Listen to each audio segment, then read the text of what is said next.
Magandang umaga sa ating lahat. Ako si PFD Taruza mula sa Yalabing Sana Wangkol. Breaking news update tayo dito sa barangay Mangilag Sur, Candelaria, Quezon na kung saan itatanong tayo isang tao kung gaano nga ba kahalaga sa kanya ng teknolohiya. Narito si Mr. Taruza upang ilahat sa atin kung gaano nga ba kahalaga ng teknolohiya para sa pang-araw-araw na kanyang pamumuhay. Bilang isang estudyante, nakatutulong ang teknolohiya sa aking pang-araw-araw na pamumuhay. Una, alamin natin, ano nga ba ang teknolohiya?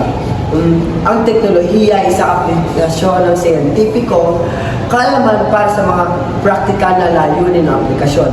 Ang teknolohiya ay gumagamit ng mga prinsipyong siyentipiko at inilalapat ito upang baguhin ang kapaligiran kung saan nabubuhay ang tao.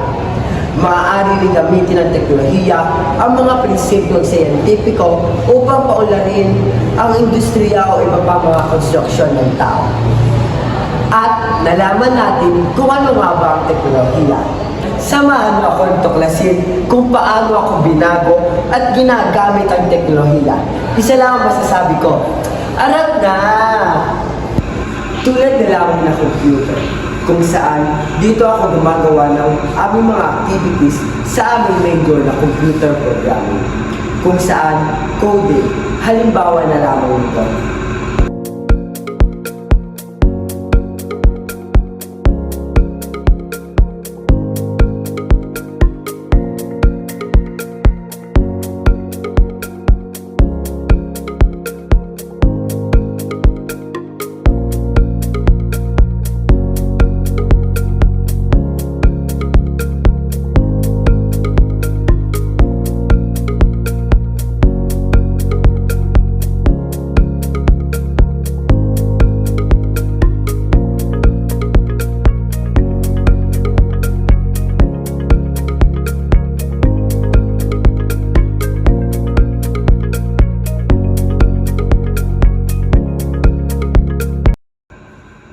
Maaari ko din malaman kung ano ang nangyayari sa ating kapaligiran o bansa dahil dito ako nanonood ng balita.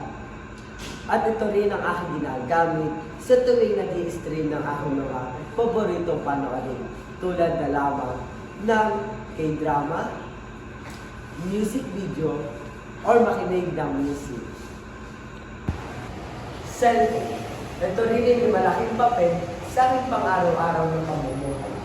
Dahil ito ang aking laging dala sa tuwing ako umaalis ng aming bahay. Ito rin ay aking ginagamit sa tuwing ako nakikipagkomunikasyon sa aking mga kaibigan at pamilya. Lalo na kung sila ay nasa malayo, pindot lang ng video call, maaari na kami magkamustahan. Isa rin ito sa aking ginagamit sa tuwing kailangan kong kumuha ng mga pictures at videos na ipopost sa aking mga social media platforms, tulad na lamang ng Facebook, Messenger, Instagram at Twitter. Hindi lamang sa ganitong teknolohiya ang nakakatulong sa akin, meron din mga appliances na ginagamitan ng teknolohiya. Electric fan. Isa rin ito sa halimbawa ng teknolohiya dahil ginagamitan natin ito ng kuryente. Ito ay ginagamit ko sa tuwing nakakaramdam ako ng init. Ilaw. Mahalaga ito para sa aking pang-araw-araw na pamumuhay dahil ginagamit ko ito upang magkaroon ng liwanag sa aming tahanan. At ginagamit ko rin ito upang makita ko ang mga bagay na nasa dilim.